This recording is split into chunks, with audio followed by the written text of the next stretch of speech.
విస్తృతంగా వచ్చినటువంటి నాయకులందరితో కలిపి సమావేశం పెట్టుకున్నాం. ప్రధాన కారణం, the main agenda of the meeting was Palamuru Rangareddy ఎత్తిపోతల పథకంలో ఈ రాష్ట్ర ప్రభుత్వం మరియు కేంద్ర ప్రభుత్వం కలిసి తెలంగాణకు చేస్తున్నటువంటి ద్రోహం, తెలంగాణకు తలపెట్టినటువంటి దుర్మార్గమైనటువంటి విధానం మీదనే చర్చ జరిగింది. దీని కథ ఏంటంటే చాలామందికి తెలియదు, అవగాహన కూడా ఉండదు. కొత్త తరం వాళ్ళకైతే అసలు తెలియదు. ద రీజన్ వై ఈజ్ సమైక్య ఆంధ్రప్రదేశ్లో అత్యంత దారుణమైనటువంటి వివక్షకు గురైన జిల్లా పాత మహబూబ్ నగర్ జిల్లా. చాలా చాలా దారుణానికి. రీజన్ ఏంటంటే వనరులు లేక కాదు, వసతులు లేక కాదు. కృష్ణానది ప్రవేశిస్తుందే మహబూబ్ నగర్ జిల్లాలో. సరే, ఇప్పుడున్న తెలంగాణ, అప్పుడు ఉన్న ఆంధ్రప్రదేశ్ మొత్తం చూస్తే కూడా 300 and above కిలోమీటర్స్ కృష్ణానది పారుతుంది కూడా మహబూబ్ నగర్ జిల్లాలో. 308 కిలోమీటర్లు పారుతుంది, 308 కిలోమీటర్స్ పారుతుంది. ఇది రెండు రాష్ట్రాలు కలిపి లెక్క చూస్తే కూడా. అయినా కూడా 50 ఏళ్ళు అప్పటికి 50 ఏళ్ళు పరిపాలించినటువంటి కాంగ్రెస్ పార్టీ కానీ, ఆ తదనంతరం సుమారు దగ్గర ఒక 20 ఏళ్ళు పరిపాలించిన తెలుగుదేశం పార్టీ కానీ, పాలమూరుకు చాలా దారుణమైనటువంటి తిరిగి కోలుకోలేనటువంటి దెబ్బ కొట్టిన పార్టీలు ఈ రెండు పార్టీల ప్రభుత్వాలు. ఇది లోకమందరికి తెలుసు. ఆ జిల్లా యాక్చువల్లీ అప్పర్ కృష్ణా ప్రాజెక్టు, భీమా ప్రాజెక్టు, తుంగభద్ర ఎడమ కాలువ ప్రాజెక్టు, దాని ద్వారా ఆనాటికి అన్ని ఫైల్స్ ఉన్నాయి, రికార్డ్స్ ఉన్నాయి. ఏదో ఒకటి స్టోరీ కాదు. 174 టీఎంసీ నీళ్ళు పాలమూరు రంగారెడ్డి జిల్లాకు రావాల్సి ఉండే.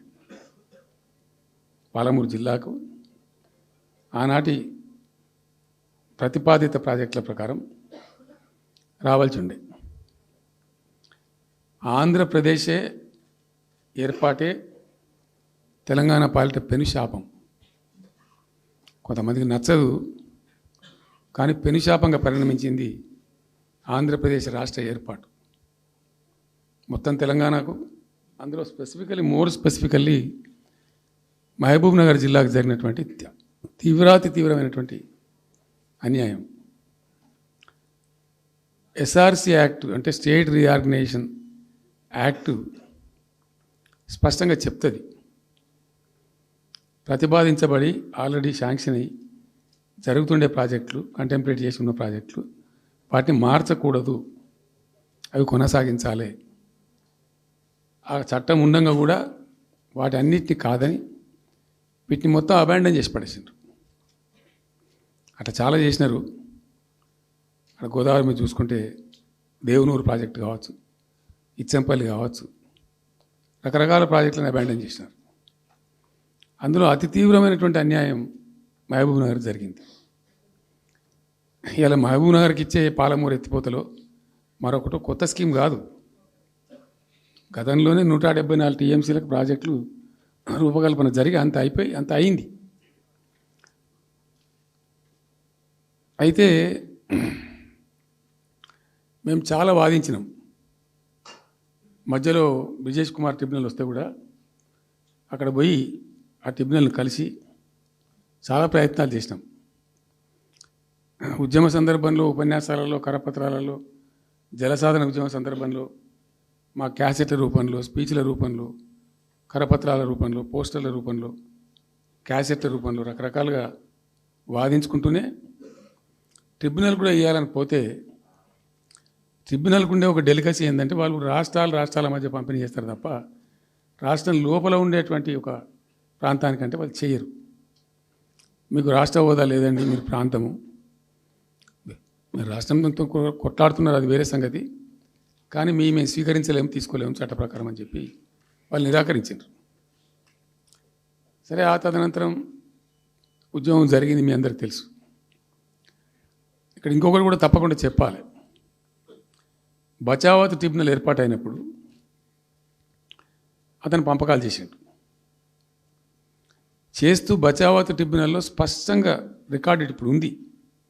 బచావత్ ట్రిబ్యునల్లో స్పష్టంగా పొందుపరచబడి ఉంది. ఇప్పుడు బచావత్ గారు ఖుద్దు రిటైర్డ్ సుప్రీంకోర్టు జడ్జి, ఆయన స్వయంగా ఏమన్నాడంటే, ఈ ప్రాంతం నిజంగా చాలా నిరాదరణకు గురైంది, ఇంకా అవుతూ ఉన్నది. ఆ రోజు విపత్కర పరిస్థితి, దుర్భరమైన పరిస్థితి ఏంటంటే, పాలమూరు గురించి గంటెడు నీళ్ళు అడిగిన వాళ్ళు లేడేవాడు. ఇంత కేటాయించండి, ఈ కరువు జిల్లా ఉంది అని అడిగేవాడే లేడు. ఆనాటి సమైక్య ప్రభుత్వం చేసిన ద్రోహం. బచావత్ ఏం చేసిండు, మాకు చూడబుద్ధి అయితే లేదు, ఇది మా అంతల మేమే సూమోటో ఈ సమైక్య ప్రభుత్వం ప్రతిపాదించకపోయినా ఒక 17 TMC జూరాల ప్రాజెక్టు మంజూరు చేస్తున్నాము. అయితే సాంకేతిక కారణాలు మరొకటో చూపెట్టి ఈ జూరాల ప్రాజెక్టుని ఇక్కడి నుంచి ఎత్తగొట్టద్దు, వేరే కాడ కట్టద్దు, ఇక్కడ మాత్రమే కట్టి తీరాలి, దానికే అలాట్ చేస్తున్నామని చెప్పి ఒక కండిషన్ పెట్టిండు ఆయన. ఇది ట్రిబ్యునల్. అతను ఒక న్యాయమూర్తిగా పనిచేసిన వ్యక్తి కాబట్టి చూడబుద్ధి కాక, ఆ బాధ భరించలేక ఈ కామెంట్ కూడా రికార్డు చేసిండు ట్రిబ్యునల్లో. ప్లస్ ఆ 17 TMC జూరాల ప్రాజెక్టుకు కేటాయించిండు. ఎంత విషాదం అంటే, అది ఎప్పుడో 74లో 74 నుంచి 78 దాకా జరిగింది కథ. అతను కేటాయిస్తే దానికి ముట్టినోళ్ళు లేడు, పట్టుకునోళ్ళు లేడు, తీసినోళ్ళు లేడు. అంజయ్య గారు ముఖ్యమంత్రి అయినాక ఒక ఏడాది తర్వాతనేమో అప్పుడు అంజయ్య గారు దానికి ఫౌండేషన్ స్టోన్ వేసారు. ఫౌండేషన్ స్టోన్ వేస్తే ఇక అది మెల్లగా మెల్లగా తెలంగాణ ప్రాజెక్ట్ కదా, ఇప్పుడు పట్టుకుని లేడు, దాన్ని మాట్లాడడం లేదు, అయ్యలేదు, అవ్వలేదు. ఒక అనాథలాగా ఆ బ్యారేజ్ వరకు కట్టేశారు. దానికి కాలువలు లేవు, నీళ్ళు రావు, పొలాలు పారాయి, కృష్ణానది నీళ్ళు వస్తుంటాయి, గేట్ల ద్వారా పోతుంటాయి. ఎప్పటి వరకు ఈ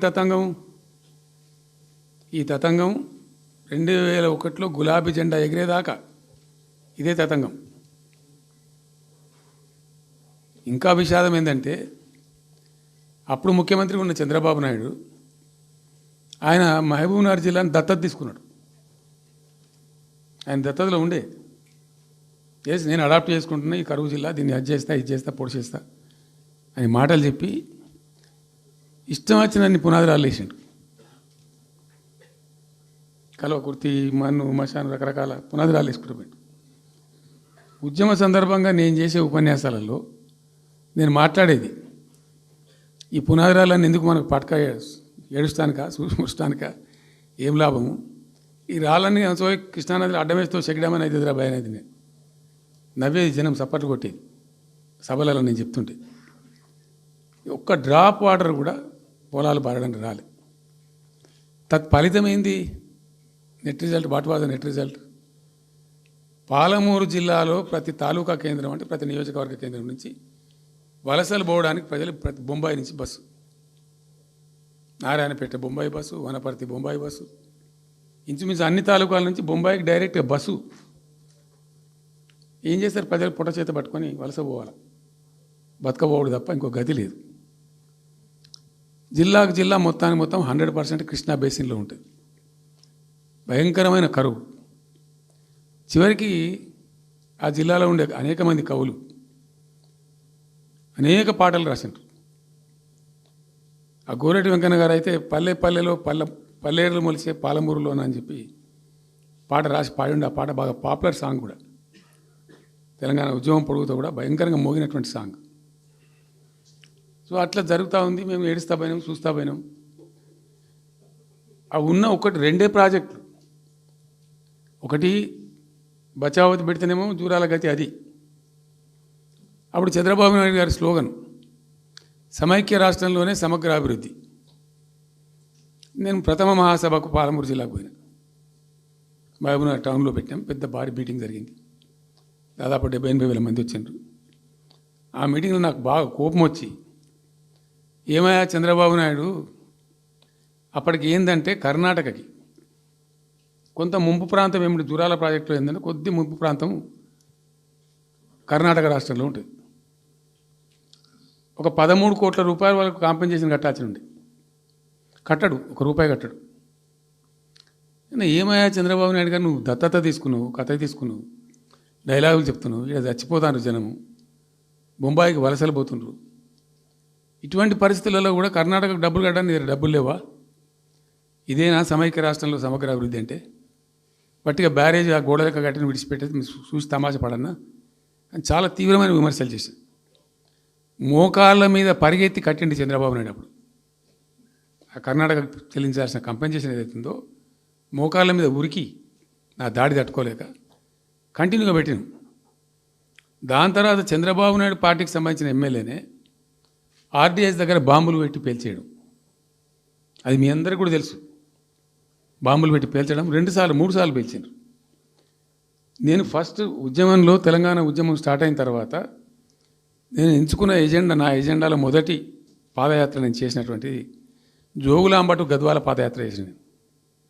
ఈ అన్యాయం సంగతి ఏంది అని దాన్ని ప్రజలలో ఎండగట్టాలని చెప్పి, గవర్నమెంట్ కూడా ఒత్తిడి తేవాలని చెప్పి, ఎందుకు తెలంగాణ ఉద్యమం చేస్తున్నామనేది లోకానికి తెలియాలని చెప్పి నేను జోగులాంబ టు గద్వాల పాదయాత్ర చేసిన.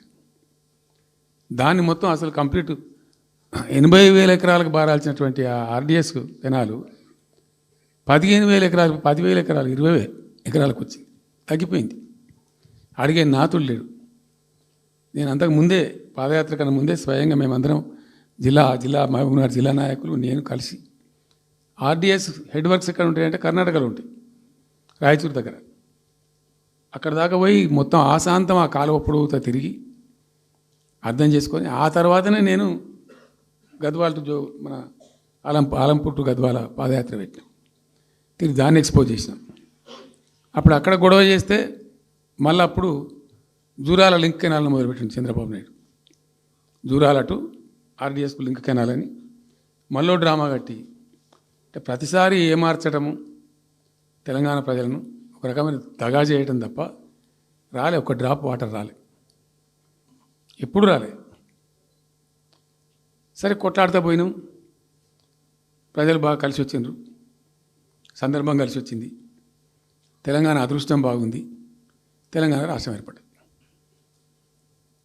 ఇదంతా కూడా మీకు అన్న ముందు జరిగిన చరిత్ర, ప్రతి ఒక్కరికి తెలిసిన చరిత్ర. ఇది ఏం కొత్త స్టోరీ కాదు, కల్పిత కథ కాదు, పుట్టించి చెప్పేది కాదు. పాలమూరు జిల్లా యొక్క దరిద్రం, ఆ దరిద్రంలోకి పాలమూరు నెట్టివేయబడ్డ పరిస్థితి. నేను అందుకే ఓకే మొత్తుకునేది కదా, తెలంగాణ వెనుకబడ్డ ప్రాంతం కాదు, వెనుక పడేయబడ్డ ప్రాంతం, వెనుకకు నెట్టివేయబడ్డ ప్రాంతం చాలాసార్లు చెప్పేది. నేను వందల ఉపన్యాసాల్లో చెప్పాను. అది ప్రూవ్ టు బి కరెక్ట్. దాని తర్వాత ఎక్కడి దాకా పోయిన పరిణామాలంటే, పాలమూరు జిల్లాలో ఎండాకాలం వచ్చిందంటే గంజి కేంద్రాలు పెట్టేది. ఏడిసినాం మేము ఒకరోజు. గంజి కేంద్రాలతోని పాలమూరు, ఎందుకంటే యువకులంతా పాపం వలస ఉన్న ముసలివాళ్ళు చచ్చిపోడు, తిండి దొరకక, దానికి గంజి కేంద్రాలు పెట్టి కమ్యూనిస్ట్ పార్టీలు వాళ్ళు వచ్చేది కొంత అడావుడు చేసి ప్రజలకు కొంత గంజి పోసే ప్రయత్నం. చివరి గంజి కేంద్రాలు పెట్టే స్థాయికి దిగజారిపోయింది పాలమూరు. కృష్ణా నది 300 కిలోమీటర్లు పారే జిల్లాలో చాలా దారుణం పోయింది. లివ్వ అంటే కేటాయింపులు ఉన్నాయి, పత ఉంది, కార్ఖానా ఉంది, అప్పర్ కృష్ణా పేరుంది, తుంగభద్ర కాలువ పేరుంది, రకరకాల భీమా ప్రాజెక్టు పేరుంది, అన్నీ ఉంటాయి కానీ ఇవి రాదు. చూడడానికి మళ్ళీ ముఖ్యమంత్రి దత్తతలో ఉంటుంది కానీ రాదు, ఏమీ రాలే. ఇంకా అందంగా ఈ ప్రాజెక్టులను, నేను కూడా అప్పుడు తెలుగుదేశం పార్టీలో పనిచేసిన కదా, ఈ ప్రాజెక్టులకు పెండింగ్ ప్రాజెక్టులను పేరు పెట్టారు, ఒక టైటిల్ గొప్పతనంలాగా. పెండింగ్ ప్రాజెక్టుల జాబితాలో వాటిని తోసేసి పాలమూరున ఆ గతికి తెచ్చిండ్రు. సరే రాష్ట్రం వచ్చింది. వచ్చిన తర్వాత జరిగింది ఏంది, టోటల్గా మేము సమీక్ష చేసుకున్నాం. గోదావరి ఏంది, గొంగడి ఏంది, కృష్ణ అయింది, మనకు రావాల్సిన వాటా అయింది, దగా జరిగింది ఎక్కడ, ఎట్లా సరిదిద్దాలా, ఎట్లా మన ప్రయాణం ముందుకు పోవాలా, ఏం జరగాలి అని ఆలోచన చేసినాం. చాలా తీవ్రమైనటువంటి మదన పడ్డం. టాప్ ప్రయారిటీలో ఈ జిల్లా ఆదుకోవాలి మనం. అత్యంత భయంకరమైన కరువు ఉంది ఇక్కడ, కొంచెం లైన్లో పెట్టుకోవాలి. ఇప్పుడు మన సొంత రాష్ట్రం కాబట్టి మనకు ఆ ఇబ్బందులు ఉన్నాయని చెప్పి మా ప్రస్థానం ప్రారంభించాం. మొట్టమొదలు యుద్ధ ప్రాతిపదికన ఏవైతే పెండింగ్ ప్రాజెక్టులను పెట్టినరో వాటిని రన్నింగ్ చేసినాం. వాటిని అన్నిటికీ నెట్టెంపాడు కావచ్చు, భీమా కావచ్చు, కల్వకుర్తి కావచ్చు, అన్నిటిని కూడా బ్రహ్మాండంగా లైన్లోకి తెచ్చి స్టార్ట్ చేసినాం. నికరంగా 6.5 లక్షల ఎకరాలకు ఆయకట్టు తెచ్చినాం ఆ పాలమూరు జిల్లాలో మా గవర్నమెంట్ ఉన్నప్పుడే. ఇది అక్కడ ప్రజలందరికీ తెలుసు, అందరికీ తెలుసు, ప్రతి వాళ్ళకి తెలుసు. సామర్థ్యాలు పెంచుకున్నాం కొన్ని. నెట్టెంపాడులో భాగంగా ఒకటి రేలంపాడు రిజర్వాయర్ ఉంటుంది. అది జస్ట్ 1.5 TMs, 1/4 to 2 TMs అది ఉండే. నేను రివ్యూ చేసి అక్కడ రైతులతో మాట్లాడి, మీకు పంట పండదు, కష్టమవుతుంది కాబట్టి దీన్ని కొద్దిగా పెంచాలని చెప్పి డబుల్ ద సైజ్ చేసినాం, 4 TMs చేసినాం, పంట పండాలి కాబట్టి.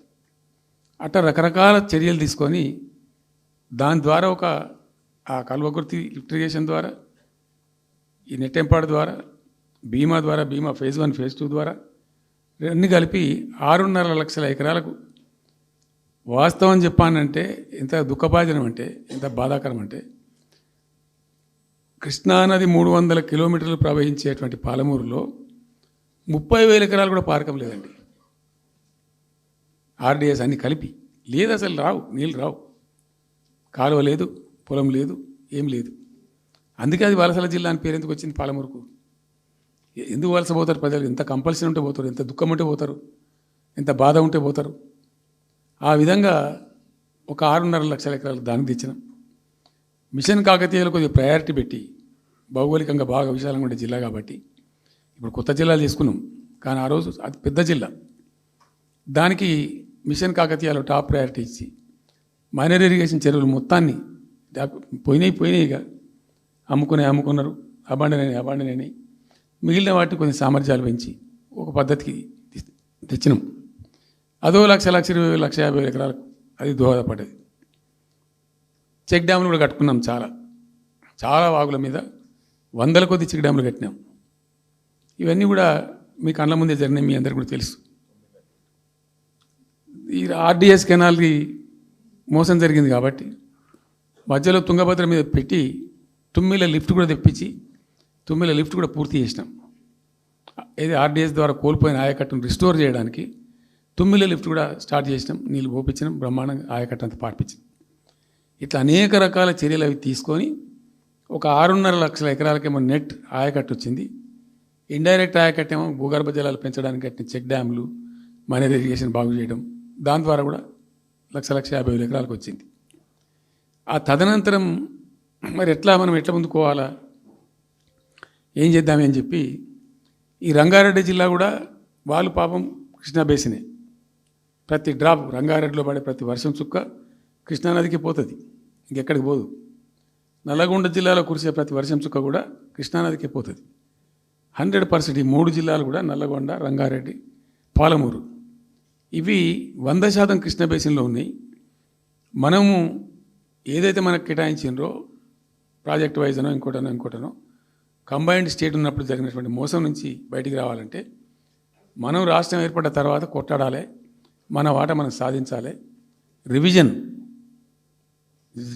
కృష్ణా జలాల యొక్క పునఃపంపిణీ మీద ట్రిబ్యునల్ వేయించుకోవాలి, రివిజన్ పెట్టియాలి అని ఒక స్ట్రాటజీ పెట్టి దాన్ని కొట్లాను. సరే, ఇందాక నేను చెప్పినట్టు దేవుని దయ వల్ల తెలంగాణ రాష్ట్రం వచ్చింది.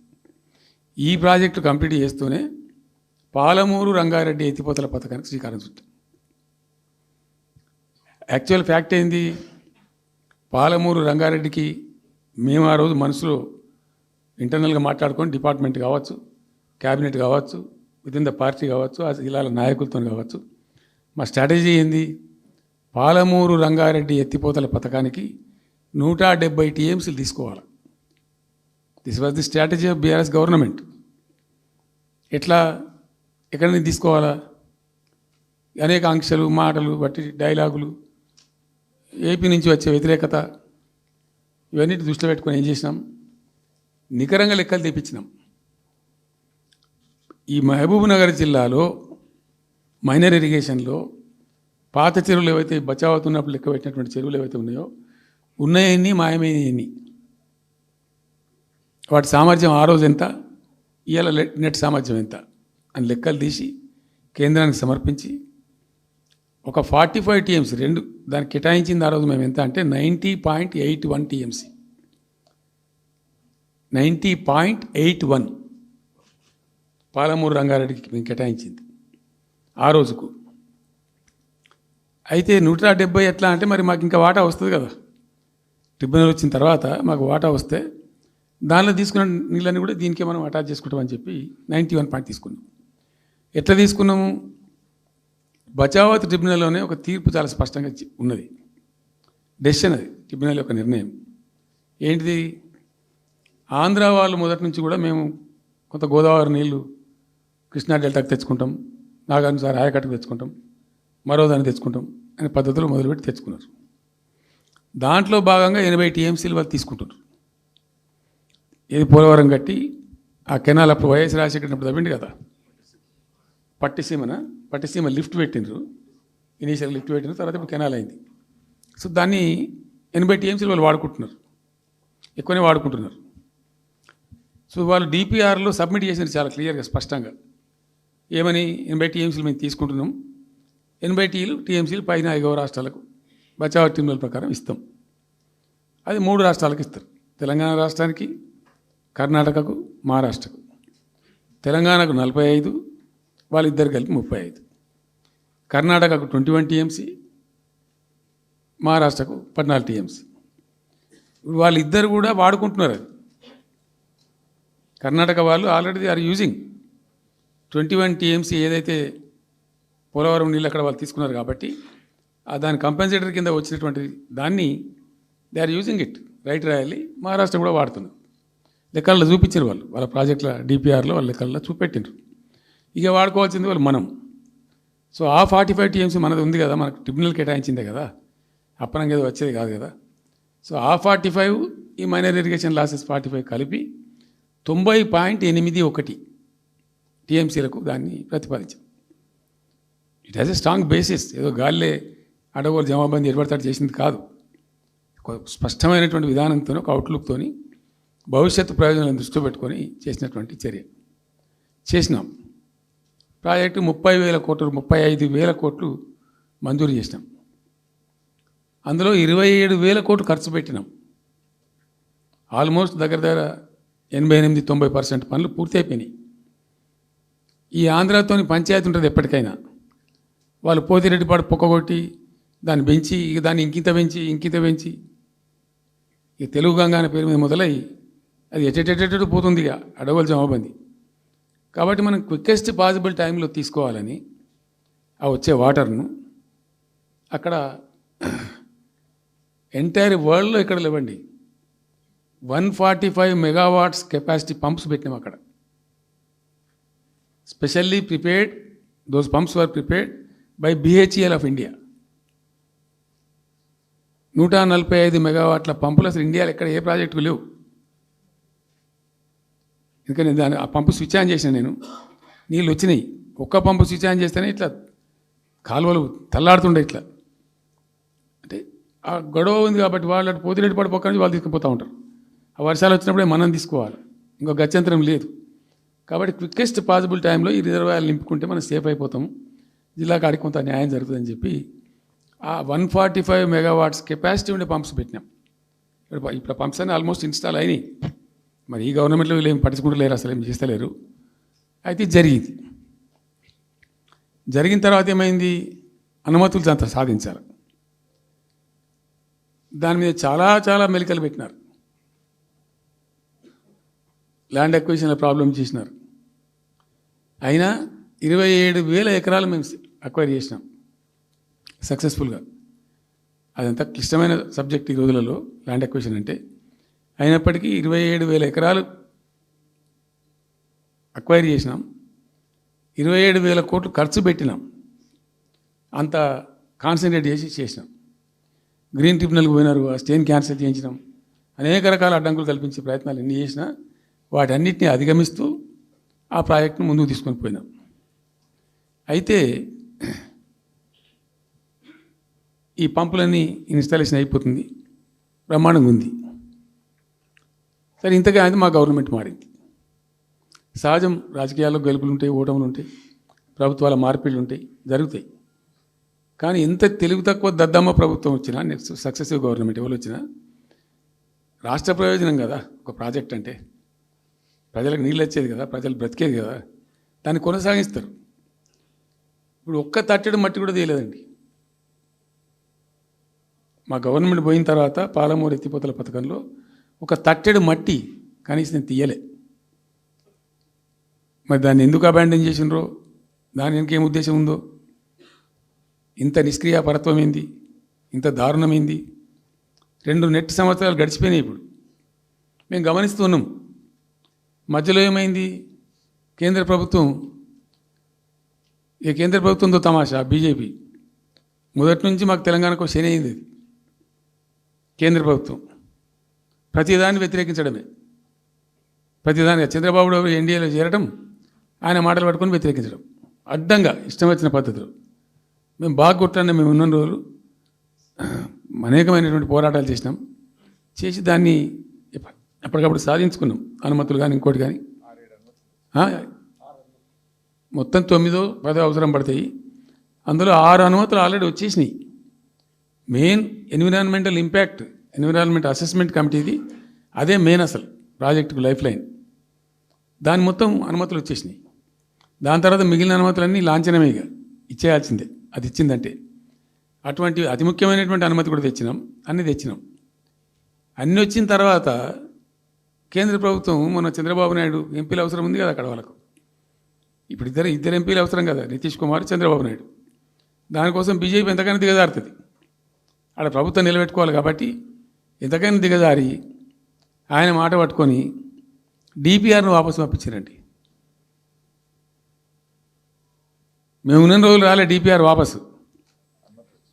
అనుమతులు తెచ్చిన ఉల్టా మేము. ఇంకా డిపిఆర్ వాపసు వస్తే భూమి ఆకాశం ఒకటి చేయాలా రాష్ట్ర ప్రభుత్వం. ఎంత లొల్లి చేయాలా, ఎంత హడావుడి చేయాలా. ఆల్ పార్టీ డెలిగేషన్ తీసుకుపోవాలి. అవసరం వస్తే మేము వడ్లు కొనకపోతే పోయి ఢిల్లీలో ధర్నా చేసినామండి. మేము అప్పుడు మా గవర్నమెంట్ ఉన్నప్పుడు రైతులు పండించిన పంట కొనకపోతే యావత్తు ఎమ్మెల్యేలు, క్యాబినెట్ అందరం పోయి ఢిల్లీలో ధర్నా చేసి కేంద్ర ప్రభుత్వం మెడలు వంచినాం. మేము 80 లక్షల టన్నులు మనకి తీసుకుంటామనేటువంటి ఒప్పందం మీద సంతకం చేయించుకొని వచ్చినాం. వడ్లు కొనిపించినాం ఎఫ్సిఐతోని. మామూలు వడ్లు కొనకపోతేనే మేము అంత అడావుడి చేసిపోయినాము. కానీ ఒక ఇంత పెద్ద ప్రధానమైన 3 జిల్లాలకు సంబంధించిన ప్రాజెక్టు డిపిఆర్ వాపసు పంపిస్తే వీళ్ళు కుయ్యలేదు, కుట్టుకోలేదు, వాళ్ళకి చెప్పని కూడా చెప్పలేదు.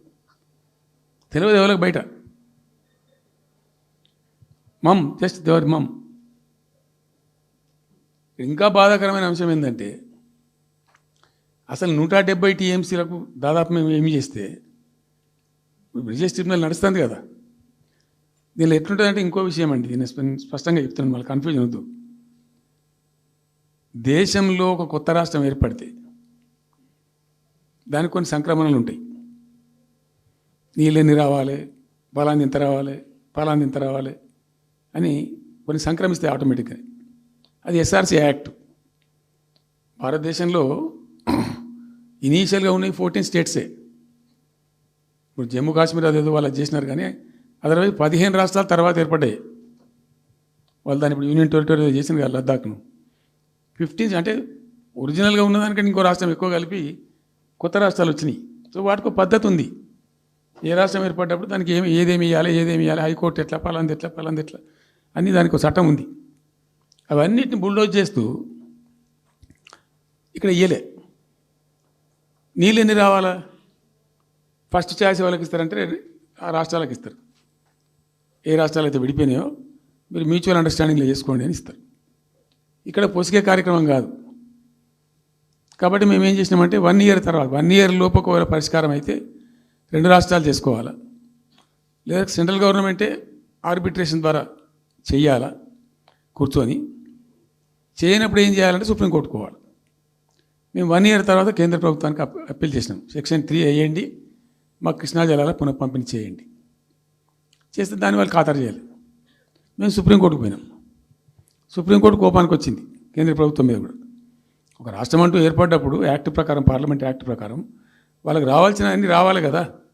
మరి ఇది కూడా వాళ్ళకి ఏదో తేల్చండి, మీరు తెలుస్తారా లేదంటే అప్పుడు ఆ మంత్రి, ఆయన పేరు షెకావత్ ఉండే కదా, గజేంద్ర సింగ్ షెకావత్, నేను ఢిల్లీ పోయినప్పుడు నన్ను రిక్వెస్ట్ చేసిన ఆయన, భాయ్ సాబ్ మాకు కూడా ఇబ్బంది అవుతుంది, మీరు అది విత్డ్రా చేసుకోండి సుప్రీంకోర్టులో కేసు, మేము సెక్షన్ 3 చేస్తామండి. అప్పటికి 2-3 ఏళ్ళు గడిచిపోయింది, డిలే అవుతా ఉన్నది. నేను పోయినప్పుడు అలా అడుగుతున్నా, పర్సూ చేస్తున్నా, మాట్లాడుతున్నాం, ప్రైమ్ మినిస్టర్ లెటర్స్ ఇచ్చినాం, అన్నీ చేస్తున్నాం. ఫైనల్గా సుప్రీంకోర్టు చివాట్లు పెట్టిన తర్వాత వాళ్ళు ఉండి మీకు విత్డ్రా చేసుకుంటే దయచేసి మేము ఇట్లా సుప్రీంకోర్టు ఆర్డర్ ఇస్తుందని తెలిసిపోయింది వాళ్ళకు కూడా. ఆటోమేటిక్ ఇస్తుంది కదా కోర్టు ఆర్డర్, న్యాయప్రదంగా రావాల్సింది ఇస్తుంది. కాబట్టి ఎట్లా తప్పేటట్లేదు ఇక కోర్టు ఆర్డర్ ఎందుకని చెప్పి మీరు విత్డ్రా చేసుకోండి భాయ్ సాబ్, మేము ఇచ్చేస్తాం. మంచిగా విత్డ్రా చేసి మళ్ళీ లెటర్ పెట్టినాం. మీరు చెప్పిన ప్రకారం విత్డ్రా చేసుకున్నామండి అంటే లెటర్ పెట్టండి అంటే పెట్టినాం. అది ప్రాసెస్లో ఉంది సెక్షన్ 3 వేయడానికి. చివరికి వేసారు. ఇప్పుడు సెక్షన్ 3 వేసారు. దాని మీద బ్రిజేష్ ట్రిబ్యునల్ అపాయింట్మెంట్ కూడా అయిపోయింది. ఇప్పుడు వాదనలు జరుగుతున్నాయి, మాకేం రావాలి, మీకేం రావాలి, తెలంగాణ రాష్ట్రం, ఆంధ్ర రాష్ట్రం మాట్లాడుతూ ఉన్నారు. సో ద క్వశ్చన్ ఏంది, అక్కడ ఉంది, ఇప్పుడు తేలుతుంది. మా ఉద్దేశం ఏంది, 90 టీఎంసీలు అయితే మాకున్నాయి నికరం, మాకు ఎవరు ఇచ్చేది ఏం లేదు, ఎవరు అడుక్కునేది ఏం లేదు. అడిషనల్ ఇంకో 60-70 టీఎంసీ, ఇంకో 70-80 టీఎంసీ కావాలంటే ఎట్లా అంటే, ఈ ట్రిబ్యునల్లో వచ్చేటువంటి అధిక వాటా ఏదైతే మనకు ఉంటుందో, ఇందులో ఒక గుడ్ సైన్ అని ఈయన బ్రిజేష్ ట్రిబ్యునల్ ఏం చేసిండు, వచ్చిన తర్వాత ఆయన ఒకటి చేసిండు. అంతకుముందు చట్టం ఏముంటుండే, 75% డిపెండబిలిటీ మీదనే నదుల నీళ్ళు కేటాయింపు జరగాలి, 75% డిపెండబిలిటీ మీద. మన కృష్ణా జలాలు ఇచ్చినప్పుడు అట్లే ఇచ్చిండ్రు. ఈయన బ్రిజేష్ ట్రిబ్యునల్ వచ్చిన తర్వాత ఈయన ఏం చేసిండంటే 75% బోల్డ్ అండి, మంచి సర్ప్లస్ ఇయర్స్లో చాలా వర్షాలు పడుతున్నాయి, కావాల్సిన నీళ్ళు వస్తున్నాయి, అవి వేస్ట్ అవుతున్నాయి అనవసరంగా, అట్లెందుకు కేటాయింపులు చేసుకుందాం, 65% డిపెండబిలిటీ పెట్టుకుందాం అని చెప్పి పెట్టిండు. దాని ద్వారా ఏమైంది, మన కృష్ణా నదిలో ఒరిజినల్గా వచ్చిన అలాట్మెంట్ 811 టీఎంసీ, 811 టీఎంసీలే బచావ్ ట్రిబ్యునల్ ప్రకారం. కానీ తదనంతరం ఈయన బ్రిజేష్ వచ్చిన తర్వాత అది ఆల్మోస్ట్ 1005కి పోయింది. ఇంకో 195 టీఎంసీ పెరిగింది, ఆ 10% యాడ్ చేసే వరకు పెరిగితే అలా మనకు కూడా ఆటోమేటిక్ వాటా వస్తుంది. ఇప్పుడు తేలుతుంది అది. సో మేము ఆశపడ్డది ఏంటంటే, ఒరిజినల్గా పెట్టుకున్నటువంటి ఈ 90 టీఎంసీ అది బచావ్ ట్రిబ్యునల్ ఇచ్చిందే 45 టీఎంసీ. 45 టీఎంసీ మనం హైయర్ ఇరిగేషన్ లెక్కలు బాజాప్తా తీసి ఇచ్చినాం కాబట్టి అది యాక్సెప్ట్ చేసిన వాళ్ళు. ఈ 90 టీఎంసీ ప్లస్ ఇప్పుడు అడిషనల్గా వచ్చేది కలిస్తే మనకు దాదాపు 170-160 దాకా తీసుకొని పోవచ్చు. కంఫర్టబుల్ ఉంటాం మనం, ఇక్కడ డ్రింకింగ్ వాటర్ కానీ ఇంకోటి కానీ బాధ లేకుండా ఉంటాం, ఆ జిల్లా సుభిక్షం అవుతుంది అని ఆల్రెడీ పాలమూరు జిల్లాలో తెచ్చుకున్నటువంటి 6.5 లక్షల ఎకరాల ఆయకట్టు ప్లస్ దీనిలో ఒక 7 లక్షలు వస్తుంది పాలమూరుకు, అంటే 13.5 lakhs పోతుంది. పాలమూరు జిల్లా కాడికి వస్తే నియోజకవర్గానికి 1,00,000 ఎకరాలు వారాలి. అంత కృషించి అంత కునారిల్లి 60 ఏళ్ళు ఏడిసి గోసపడ్డ పాలమూరుకు ఒక పెద్ద రిలీఫ్ వస్తుంది. దీంతో మొత్తం జిల్లా టాప్ టు బాటం అంతా కూడా అద్భుతమైనది ఉంటుంది. గ్రావిటీ వారేకాడికి గ్రావిటీ వారుతుంది, లిఫ్ట్ వారుతుంది, చాలా అద్భుతంగా ఉంటుంది అని చెప్పేసి.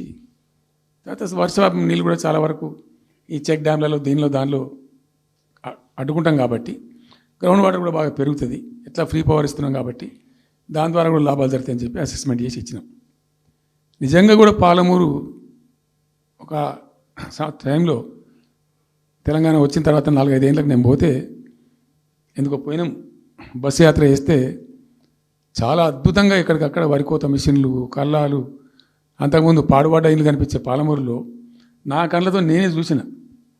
ఇంకా ఇది అంతా కంప్లీట్ అయిపోతే ఈ అనుకున్న 15 లక్షల ఎకరాలకు నీళ్ళు వస్తే చాలా దివ్యంగా ఉంటుందని చాలా సంతోషపడుకుంటూ పోయినాం. సరే, ఇప్పుడు కేంద్ర ప్రభుత్వం కొత్తగా తాకీదు, అది ఎవరు చెప్పినారో తెలియదు, వాళ్ళు చెప్తున్నారు. ఇప్పుడు గవర్నమెంట్ ఉన్న వాళ్ళు చెప్తున్నారు. ఏంది, మీరు 90 టీఎంసీలు పెట్టుకున్నారు, పాత గవర్నమెంట్ పంపించింది, ఒకటి డిపిఆర్ తిప్పి పంపించిండ్రు, దాని మీద సడి లేదు, సప్పుడు లేదు, లుల్లి లేదు, లూకాండం లేదు, తల ఊగుతున్నారు. ఎందుకు తల ఊగుతున్నారు? రాష్ట్ర ప్రయోజనాలు కాపాడడానికి లేకపోతే, రాష్ట్రానికి వచ్చిన నీళ్ళని కూడా కాపాడే స్థితి లేకపోతే ఇదేం దద్దమ్మ ప్రభుత్వం? ఇంత చేతగాని ప్రభుత్వం ఉంటే ఎట్లా, నోరు లేని ప్రభుత్వం ఉంటే ఎట్లా? పెద్ద నోరు పెట్టుకొని పెద్ద గడబడి చేయాలి కదా. ఒక 10 టీఎంసీలు పోతేనే ఒక్కొక్క రాష్ట్రం ఎక్కడ దాకా పోయి కొట్లాడతారు. ఇవాళ మొత్తం డిపిఆర్ఏ పంపించి ప్రాజెక్ట్ని ఆగం చేసే పరిస్థితి వస్తే సప్పుడు లేదు ఒకటి. రెండవది, ఇప్పుడేం చేసిండ్రు, ఇరిగేషన్ మంత్రికి లెటర్ రాసిండు. వాడు చెప్పిండా చెప్పలేదా భగవంతుని గారు, 45 టీఎంసీలు ఇవ్వండి మాకు అనుమతి అని చెప్పి. ఎట్లా రాస్తావు నాకు అర్థం కాదు. నువ్వు ఏ ముఖం పెట్టుకొని రాస్తావు? ఇదో ప్రభుత్వమా? అంటే ఉన్న వస్త్రానికి పోతే అనవసరం పోయింది అన్నట్టు ఉన్నది కూడా కొట్టుకుంటారు ఎవడన్నా. ఎవరై నీళ్ళు అవి ఆల్రెడీ బచావ్ ట్రిబ్యునల్ తీర్మానంలో ఇచ్చింది. దాన్ని కర్ణాటక వాడుతుంది, అటు మహారాష్ట్ర వాడుతుంది. వాళ్ళ లెక్కల్లో చూపెడుతున్నారు వాళ్ళు. ఆల్మట్టి డ్యాంలో వినియోగంలో చూపెడుతున్నారు వాళ్ళు. మాకు వచ్చిన 21 టీఎంసీ మేము ఇక్కడ వాడుతున్నామని చెప్పి. ఆ 2 ఎగువ రాష్ట్రాలు వాడుతుంటే ఇక్కడ వచ్చి మనకు వచ్చినటువంటిది బాజాప్తా, అది కూడా ట్రిబ్యునలే కదా. బచావత్ కూడా ట్రిబ్యునలే కదా. ఆ ట్రిబ్యునల్ తీర్పు ద్వారా వచ్చిన 45 టీఎంసీలు నువ్వు ఎందుకు ఆపుతున్నావు ఇప్పుడు? ఇదో రాష్ట్ర ప్రభుత్వమా? అసలు ప్రభుత్వం ఉందా? నిద్రపోతున్నారా? ఇంతసేపు రియల్ ఎస్టేట్ దందా తప్ప ఇంకోటి లేదా? ఇల్టు భూములు ఎట్లా అమ్ముదాం, పల్టు భూములు ఎట్లా అమ్ముదాం, ఆ భూములు ఎట్లా దెబ్బ పెడదాం, ఇంత కమిషన్ కొడదాం, ఇది తప్ప రాష్ట్ర ప్రయోజనాలు, నీళ్లు, రైతులు, మనుషులు లేరా? ప్రాజెక్టులు ఎందుకు 2 ఏళ్ళ నుంచి ₹1 పెట్టలే? ఎందుకు ఒక తట్టడి మట్టి తీయలే? ఎవరు నిరోధించిన మిమ్మల్ని? ఎవరు అడ్డుపడ్డారు మీకు? ఎవరు కట్టేసారు మీ కాలను? అటు పైసా పనిచేయరు, నిష్క్రియాపరత్వంగా ఉంటారు. ఈ డిపిఆర్ పంపిస్తే సపోర్ట్ చేయరు. ఇలా చివరికి 45 టీఎంసీ అని రాస్తారు. అంటే ఏం కాబోతుంది? ఎవరో ఒత్తిడి ఉంది దీని వెనుక? ఏం కుట్ర దాగి ఉంది ఇది? 2 ఏళ్ళ నుంచి నేను మౌనం పాటించి చూసుకుంటూ వస్తున్నాం. తప్పని పరిస్థితి నేను బయలుదేరినప్పుడు తప్పదు.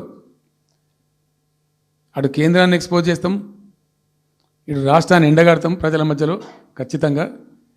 ఇలా మొత్తం విస్తారంగా మాట్లాడినాం, చర్చించినాం. చాలా పెద్ద ప్రజా ఉద్యమాన్ని శ్రీకారం చుడతాం. కంపల్సరీ పాలమూరు, రంగారెడ్డి, నల్లగొండ జిల్లాలలో గ్రామాన దానికి పోస్టర్ డిజైన్ అవుతుంది, కరపత్రం డిజైన్ అవుతుంది. ప్రజా ఉద్యమాలు చేస్తాం, పెద్ద బహిరంగ సభలు పెడతాం. నేను స్వయంగా అటెండ్ అవుతున్న బహిరంగ సభలకు. ప్రజాక్షేత్రంలో ఈ ప్రభుత్వం యొక్క నిష్క్రియాపరత్వాన్ని ఎండగడతాం.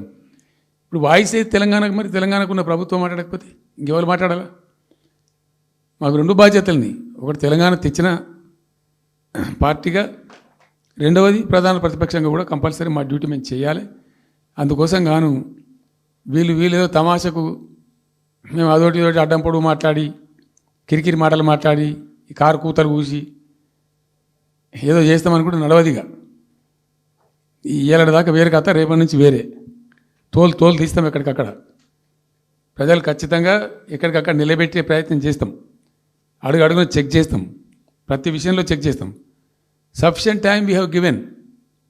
మేము తొందరపడి మేము ఎందుకు కన్నెర్రి అయ్యి మా ప్రభుత్వం పోయింది వీళ్ళు వచ్చింది అనేటువంటి ఒక పిచ్చి అయ్యి అట్లా మేము చేయలే, అటువంటి వాడికి పోలే. ఇష్యూల మీద పోరాడుతున్నాం, ఒకే ఫీజు రియంబర్స్ మీద పోరాడుతున్నాం, ఇంకోటి పోరాడుతున్నాం, రకరకాల భూదందాల మీద, దోపిడీ మీద, లగచర్ల మీద, గిగచర్ల మీద పోరాడుతున్నాం. పార్టీ కొట్లాడుతున్నది, తప్పదు కాబట్టి కొట్లాడుతాం. ఇప్పుడు మొత్తం మొదటికే ముప్పు వచ్చే పరిస్థితి ఉంది. అటు గోదావరి మీద అరాకిరి చేసి చంద్రబాబు నాయుడు, ఏపీ ప్రభుత్వం నల్లమల సాగరు, ఈ సాగరు, ఆ సాగరు, అటు గోదావరి దోపిడీ జరుగుతూ ఉంటే దాని మీద సప్పులు లేదు. ఇటు కృష్ణలో ఇంత ఘోరంగా పాలమూరు ఎత్తిపోతల మీద దీని మీద సప్పులు లేదు. మరి ఎవరి ప్రయోజనాల కోసం ఉన్నట్టు రాష్ట్ర ప్రభుత్వం? ఏం చేయడానికి ఉన్నట్టు? ఏం జరుగుతున్నట్టు రాష్ట్రంలో? కాబట్టి ఎట్టి పరిస్థితుల్లో నేనే స్వయంగా రంగంలో దిగాలనుకున్నా. దినం ఈరోజు డిసిషన్ అయిపోయింది. 2-3 రోజులలో, 2-3-4 రోజులలో, రాబోయే 3-4 డేస్లో ఆయా జిల్లాల నాయకులతో సమావేశమై ఖచ్చితంగా చాలా పెద్ద ఎత్తున అక్కడ గ్రామానికి డప్పు కొడతాం, మొత్తం సభలు పెడతాం, కవులు, గాయకులు, కళాకారులు అందరినీ తట్టి లేపుతాం. మీ పత్రికా విలేకరులను కూడా రిక్వెస్ట్ చేస్తాం.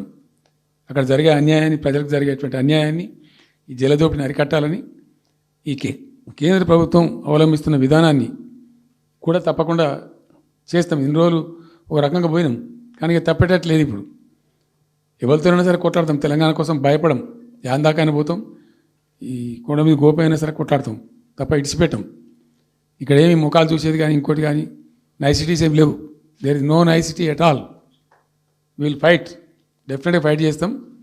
ఎందుకంటే రక్షించుకోవాలి, రాష్ట్రం యొక్క హక్కులు రక్షించుకోవాలి, నీళ్ళు రక్షించుకోవాలి, రాష్ట్ర ప్రజల ప్రయోజనాలు రక్షించుకోవాలి. ఈ విధంగా ఇప్పుడు మా కళ్ళ ముందే జరిగినటువంటి దీనిలో ఈ దుర్మార్గంలో ఎట్లా మౌనం పాటిస్తాడు కేసీఆర్? ఎందుకు మౌనంగా ఉంటాం? ఎవరి కోసం ఉంటాం? ఎందుకోసం ఉండాలి? కాబట్టి అరాకిరి ముచ్చట్లు కావు. ఇష్టం వచ్చినట్టు మాట్లాడి ఇష్టం వచ్చినట్టు ఆల్తు ఫాల్తు కూతలు కూసి ఏదో చేస్తామంటే అది జరిగేది కాదు, జరగనీయం. రెండవది, ఈ ప్రభుత్వం కూడా సర్వభ్రష్ట ప్రభుత్వం,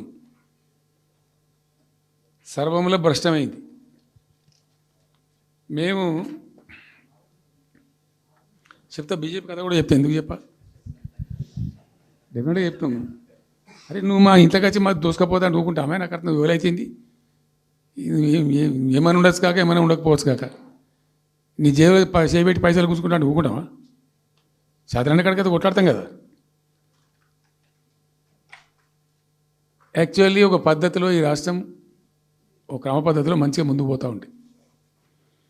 సంక్షేమం విషయంలో కానీ, అభివృద్ధి విషయంలో కానీ, పారిశ్రామికీకరణలో కానీ, ఐటీ రంగంలో కానీ, క్రైమ్ తగ్గించడంలో కానీ, లా అండ్ ఆర్డర్ మెయింటైన్ చేయడంలో కానీ ఒక మంచి పద్ధతిలో పోతూ ఉండే. ఇవాళ ఏందండి, జంట నగరాలలో పట్టభాగాలు నడి రోడ్డు మీద హత్యలు జరుగుతున్నాయి. అడిగే దిక్కు లేదు.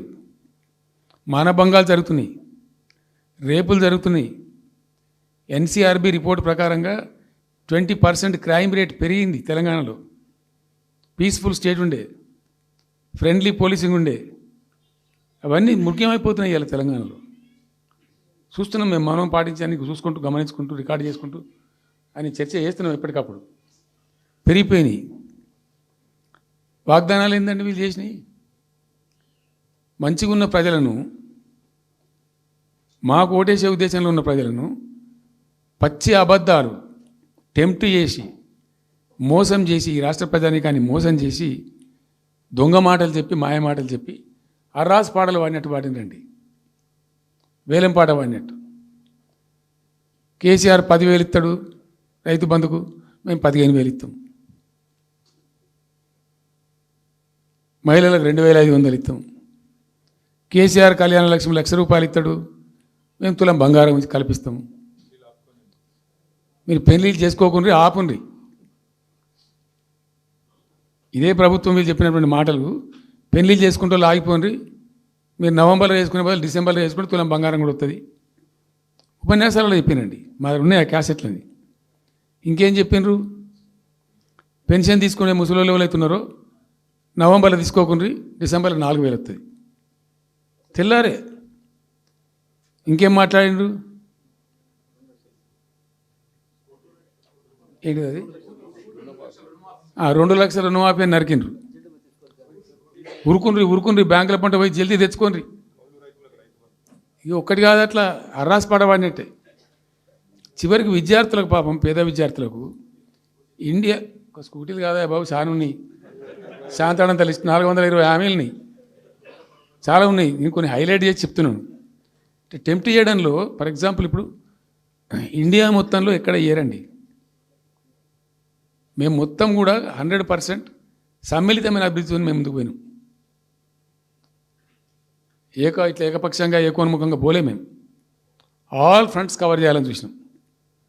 పేద పిల్లలు ఉంటారు, వాళ్ళకి పాపం విదేశీ విద్య లేక సీట్ వస్తుంది, చదువుకోవాలని ఆశపడతారు, పోలేరు. వ్యక్తిగతంగా మమ్మల్ని అంటే మేము పార్టీగతంగానో వ్యక్తిగతంగానో చేసేది కొంతమేరకు. పాలసీగానే ఎందుకు చేయకూడదని చెప్పి ఆలోచించి ₹20 లక్షలు ఇచ్చింది. ఎస్సీ ఎస్టీ పిల్లలు పోతే వాళ్ళకి అంబేద్కర్ పేరు అని పెట్టినాం.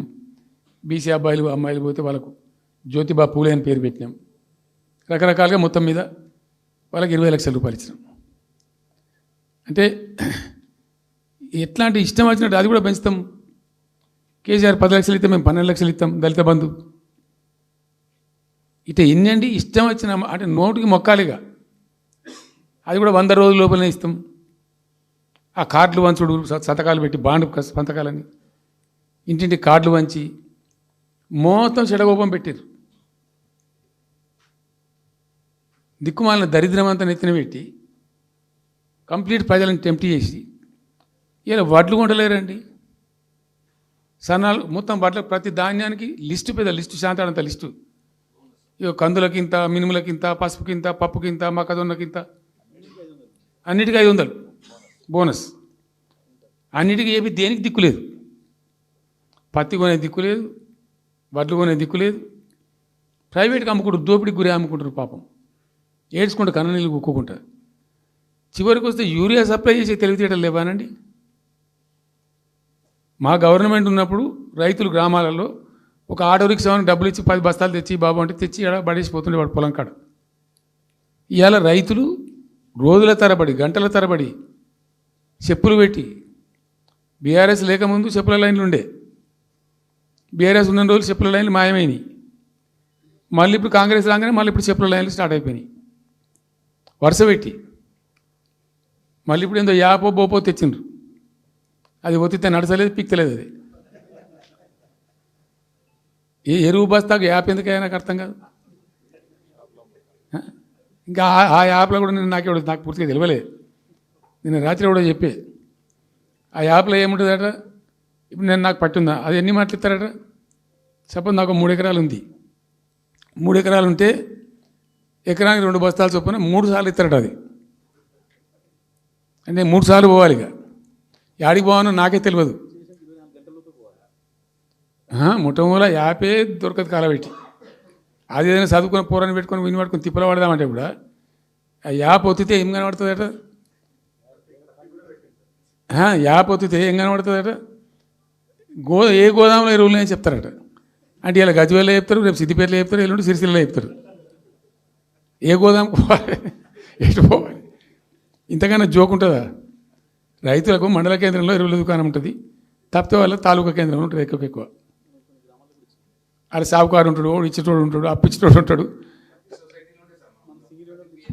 మనం బాగా విస్తరించినామా. నేను ఏమంటున్నానంటే 7,100 కొనుగోలు కేంద్రాలు పెట్టినాం కదా, వాళ్ళ ఊళ్ళో పోయి కొన్నాం కదా. ధాన్యం నెత్తిన పెట్టుకొని వాళ్ళ అంగడికి వచ్చి ఈ మార్కెట్ పైన తిరుగుడే బంద్ చేసినాం కదా. అసలు రైతు సెంట్రిక్గానే మన పరిపాలన ఉండే కదా కంప్లీట్గా. అని మొత్తం సాప్ పట్టేసారు. ఇప్పుడు అరాసపాడలు వాడి 2 సార్లు రైతు బంధు కొట్టిండ్రు. పెన్షన్ 4,000 ఇస్తామని 2 నెలల పెన్షన్ కొట్టిండ్రు. చాలా భయంకరమైనటువంటి పరిస్థితి తీసుకొచ్చింది రాష్ట్రంలో. ఇంత దిక్కుమాలిన కథ. నిరుద్యోగ భృతి ఇస్తాము, ఇవాళ మొక్కాల ఎన్ని అసలు హామీలు. నిరుద్యోగ భృతి ఇస్తాము, తోకా ఇస్తాము, నోటిఫికేషన్లు ఇస్తాము, జాబ్ క్యాలెండర్లు ఇస్తాము, విద్యా భరోసా కార్డు. ఇక వాడు చూసి అడ్డం పడి ఆయనతో ఓటేసారు జనం. జరిగింది ఏంది, టెంప్ట్ అయిపోయినారు. ఏమైందంటే యాక్చువల్లీ ఫ్యాక్ట్ ఏంటంటే ఇదే తెలంగాణ భవన్లో ఎన్నికలకు పోతున్నాం 2014. ఎన్నికల కమిటీ, హామీల కమిటీ ఒకటి ఉండే, మేనిఫెస్టో కమిటీ. అది రాస్తాను. దానిలోకి 2-3 రిటైర్డ్ ఐఏఎస్ అధికారులు కూడా ఉండేటప్పుడు ఒక సందర్భం వస్తే నేను అడిగిన, అసలు మనం పెన్షన్ ఎందుకు ఇస్తాం ప్రజలకు? Why do you give pensions at all? ఎందుకు ఇవ్వాలి అసలు? దానికి ఒక పరమార్థమో పర్పస్ ఉందా? అగాధం పట్టుకొని ఇట్లా పంచిపెట్టుడా ఏంది అసలు? మీ ఉద్దేశం ఏంటి సార్ అన్నారు. అనుకోకుండా దురదృష్టవశాత్తు కొందరు డెస్టిట్యూట్స్ అవుతారు, కొందరు ఫిజికల్ హ్యాండిక్యాప్డ్ అవుతారు. ఇలా మంచిగానే ఉన్నాం, ఏమో ఏమైనా ఒక యాక్సిడెంట్ అయితే కథం తెల్లారి మనం వికలాంగుడు అయిపోతాం, కదలలేని పరిస్థితికి వచ్చేస్తాం. రకరకాలు ఉంటాయి. వృద్ధాప్యం వస్తే పాపం వాళ్ళ పిల్లలు చూసి చూడకపోయారు, కొంతమంది పట్టించుకొని లేని వాళ్ళు ఉంటారు. అట్లాంటి వాళ్ళకు, అనాథలకు, ఆర్ఫన్స్కు, డెస్టిట్యూట్స్కు, విధివంచితులకు ఇచ్చేది పెన్షన్. అది ఎందుకు? అదొక పరమార్థం ఉండాలి.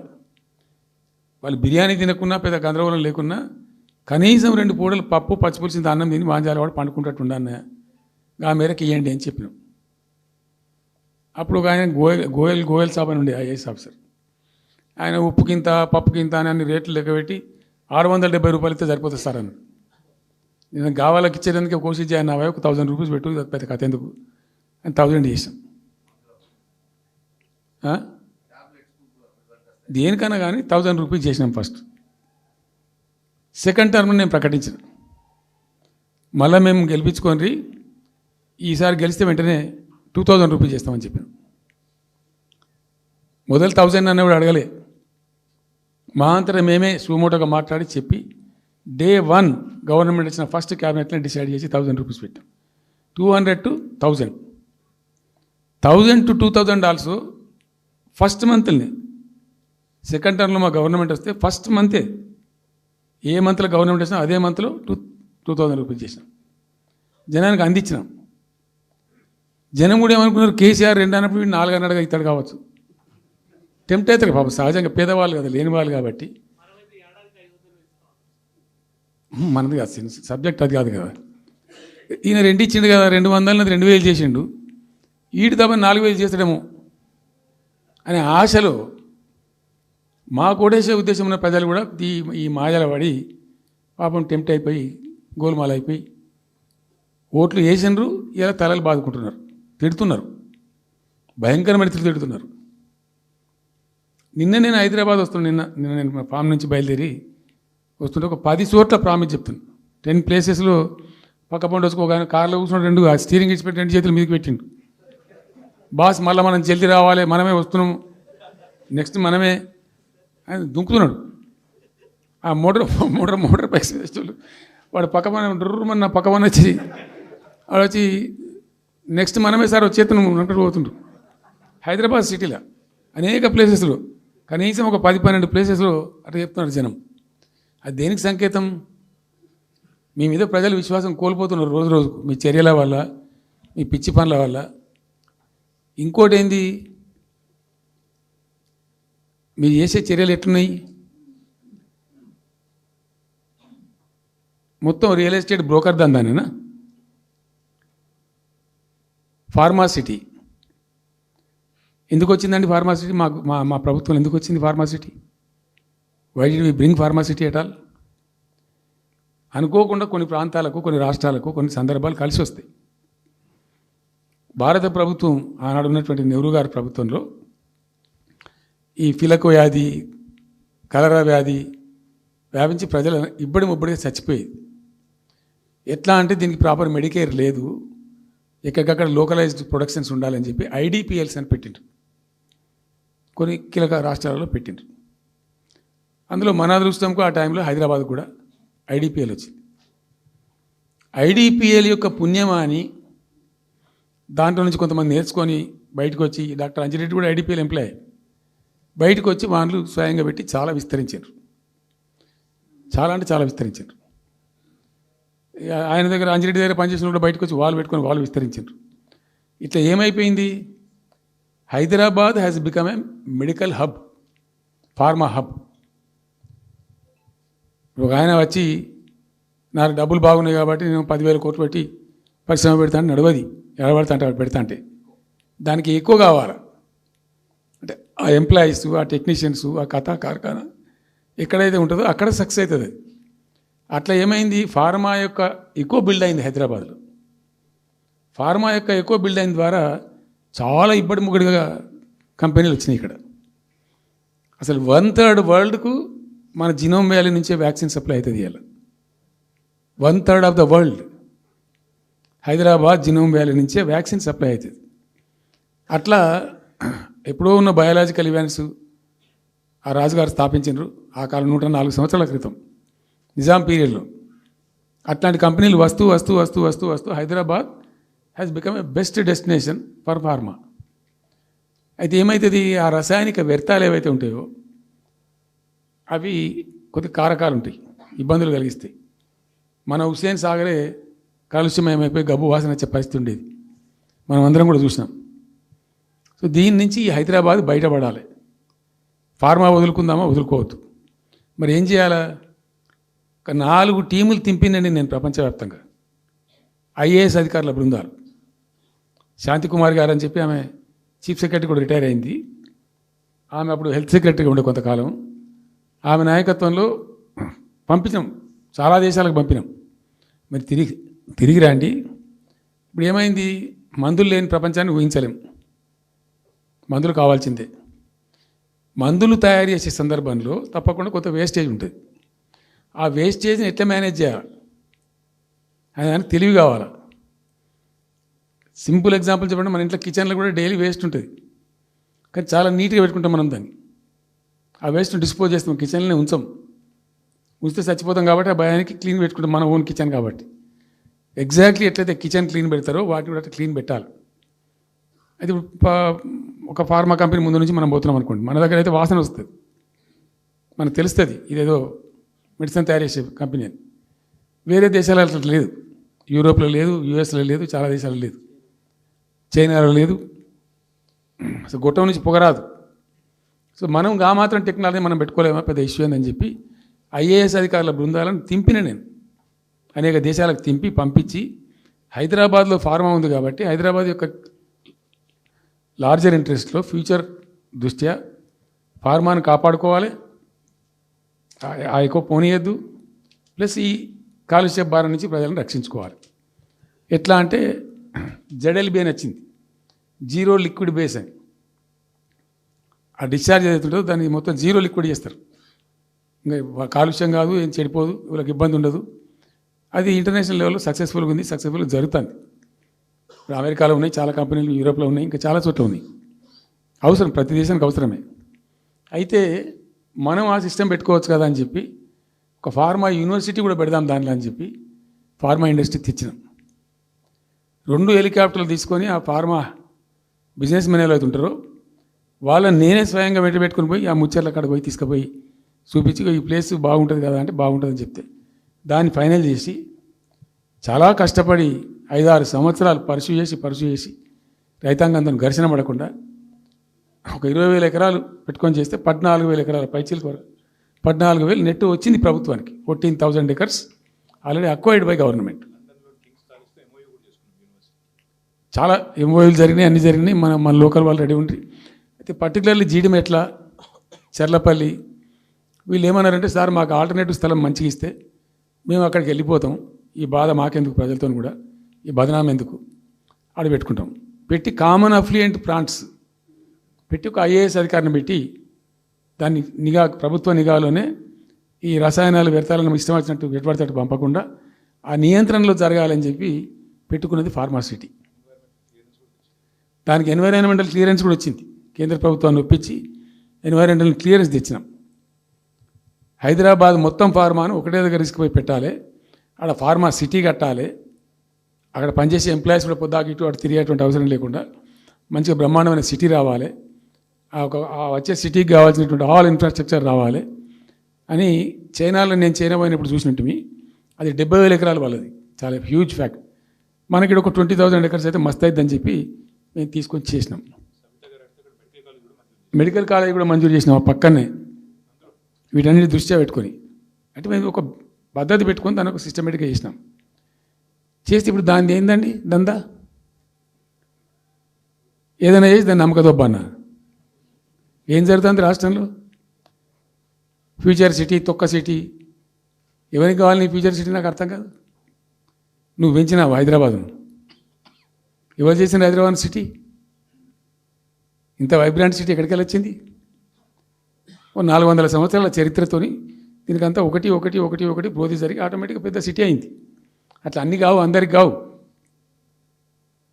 ఎన్ని రాష్ట్రాలకు ఉన్నాయండి? బెంగాల్ కలకత్తా ఉంది, మహారాష్ట్రకి ముంబై ఉంది, మనకు హైదరాబాద్ ఉంది, కర్ణాటకకు బెంగళూరు ఉంది, తమిళనాడుకు మద్రాసు ఉంది, ఢిల్లీ కోర్స్ ఢిల్లీ. వేరే రాష్ట్రాలకు లేవు కదా, 28 రాష్ట్రాలకు ఉండయి. సో ఇంత మహానగరం నిర్మితమైంది. ఈ నగరం యొక్క భవిష్యత్తును దృష్టిలో పెట్టుకొని పెట్టిందే ఫార్మాసిటీ. ఈ సిటీ మొత్తం గబ్బులు వేసిపోవాలి ఇక్కడ దాంతో, నువ్వు తీసుకుపోయాలి ఫ్యూచర్ సిటీ, తోక సిటీ. ఏందన్నట్టు ఇది? అన్ని దిక్కుమాలిన పాలసీలు, రియల్ ఎస్టేట్ బ్రోకర్ దందా తప్పితే ఇంకోటి లేదు. అన్నీ కనబడతాయి మనకు. మీరు పరిశీలనగా చూస్తే, పూర్తిగా చూస్తే అసలు చాలా గందరగోళం. గురుకుల పాఠశాల విద్యార్థులు చచ్చిపోతారండి. ఇప్పటికి 120 మంది విద్యార్థులు చచ్చిపోయారు. గంత నియంత్రణ లేదా? గంత తెలివి లేదా? ఒక గట్టి అధికారిని పెట్టి గట్టి చర్య తీసుకోరాదా? ఏందో చేస్తాము నీ ఫ్యూచర్ సిటీతో ఒక సిటీ ఈ పోరగాళ్ళని చేస్తారు. తర్వాత ఫార్మా సిటీలో ఆ ల్యాండ్ అక్వైర్ చేసినప్పుడు కండిషన్ ఏంటంటే ఓన్లీ ఫార్మా సిటీకి మాత్రమే వాడతాము. Conditional land acquisition. హైకోర్టులో కేసు ఉంది. హైకోర్టులో ఈ ప్రభుత్వం ఏం చెప్తుంది?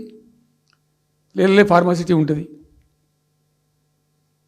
మళ్ళీ ఆడ 3,000 ఎకరాల్లో వాడేవాడు అంబాయినా సల్మాన్ ఖాన్ ఎవడో బొంతారనో పెడతారు. ఈ జూ పార్క్ కొంచెం ఆడబెడతారట. ఎందుకు జూ పార్క్ అమ్ముకదొప్పటానిక? ఏం జరుగుతుంది ఈ రాష్ట్రంలో అసలు?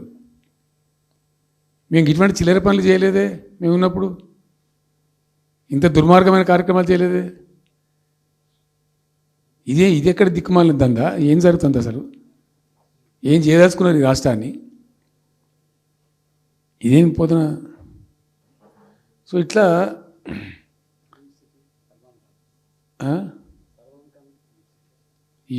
అది ఏందో నేను ఒక్కటే మాట్లాడుతున్నానండి. బిజినెస్ మీట్ పెడతాం, ఎంఓయూలు చేసుకుంటాం, ఏ ప్రభుత్వంలో చేయాల్సిందే. అడ్డగోలు జమాబందీ దానికి లెక్కలేని కథ అంటే ఏందన్నట్టు ఒక హైప్ క్రియేట్ చేసుడు. దీనికి ఆజుడు, దీనికి గురువు చంద్రబాబు నాయుడు. ఇప్పుడు చంద్రబాబు నాయుడు చెప్పిన లెక్కల బిజినెస్ వచ్చేది ఉంటే, ఎంఓయూలు సక్సెస్ అయ్యేది ఉంటే ఆంధ్రప్రదేశ్లో ఈ పాటికి 20 లక్షల కోట్లు వచ్చి ఉండాలి. ఆయన ఫస్ట్ టైం అలా సీఎం ఉన్నప్పుడు ఆ ఊళ్ళో పెట్టే కదా, వైజాగ్లో, అమరావతిలో కదా, వైజాగ్లో పెట్టిండు. వైజాగ్లో ఎవరు వెళ్ళి ఎంఓయూలు చేసిన వాళ్ళంటే వంట మనుషులు అని చెప్పిండ్రు. ఆ స్టార్ హోటల్లో ఉండే బయట వంట మనుషులు, వాడు ఎవడ సప్లై చేసేటోళ్ళు, వాడు వచ్చి కూర్చోపోయి సంతకం పెట్టే పెట్టిండు వాడు పాపం. అవునా అండి, పాపులర్ అయింది అది. ఇప్పుడు మరి ఎక్కడ ఆ పెట్టుబడులన్నీ ఎక్కడ చెప్పండి? ఆఖరికి 10,000 కోట్లు అన్న రావాలి. 15 లక్షల కోట్లు, 6 లక్షల కోట్లు, 8 లక్షల కోట్లు.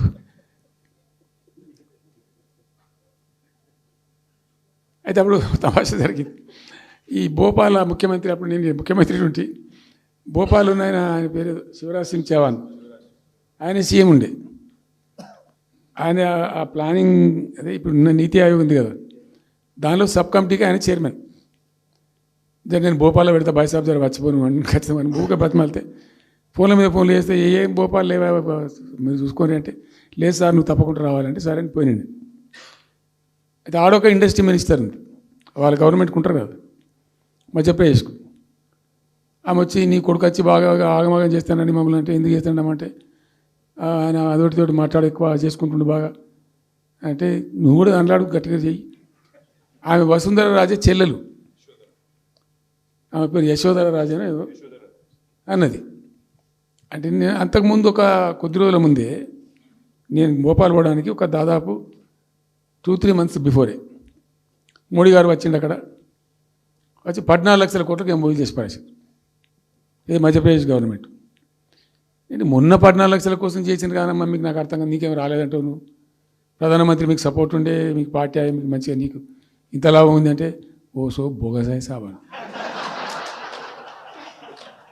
ఆమె నేను అతను ప్రామిస్ చెప్తాను, నేను ఐ వాజ్ షాక్డ్. అది వచ్చేది పోయేదంత వాటిగా గ్యాసు అంటే, ఈ గ్యాసులు ఎవరిని మోసం చేయడానికి ఇంత వంచిస్తారా ప్రజలను? నికరంగా వస్తే పెట్టుబడులు రావాలి కదా, కనబడతాయి కదా. ఆ పెట్టుబడులు వస్తే లాభాలు జరుగుతాయి, ఉద్యోగాలు వస్తాయి, ఫ్యాక్టరీలు వస్తాయి, అడిషనల్ ఇన్కమ్ జనరేట్ అవుతుంది, స్టేట్ గవర్నమెంట్కి జిఎస్టీ పెరుగుతుంది. ఏం లేదు, వాటిదే గ్యాస్. మొన్న వీలైతే చెప్పి 5 లక్షల, నువ్వు కొంచెం తగ్గించి చెప్తున్నావు. నేను పేపర్లో చూసింది 575.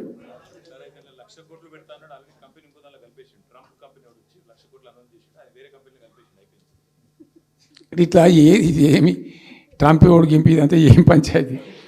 ఇట్లా ఈ మోసాలు చేసి ప్రజలను ఎంతకాలం పంచిస్తారు? రియల్గా కాంక్రీట్ టర్మ్స్లో రియల్గా రావాలి, కృషి చేస్తే నిజంగా తండ్రాడాలి. మా గవర్నమెంట్ వచ్చిన నాడు హైదరాబాద్ నుంచి సాఫ్ట్వేర్ ఎక్స్పోర్ట్స్ 57,000 కోట్లు ఉండేనండి. మేము దాన్ని 2,47,000 దాకా తీసుకుపోయినాం. స్టెప్ అప్ చేసుకుంటూ వాటిని నరికితే గాలిలో మాటలు చెప్తే వస్తాయా? మేము బిజినెస్ మీట్లు పెట్టలే, కాంక్లేవ్లు పెట్టలే, ఏం లేదు, పరదాలు కట్టలే.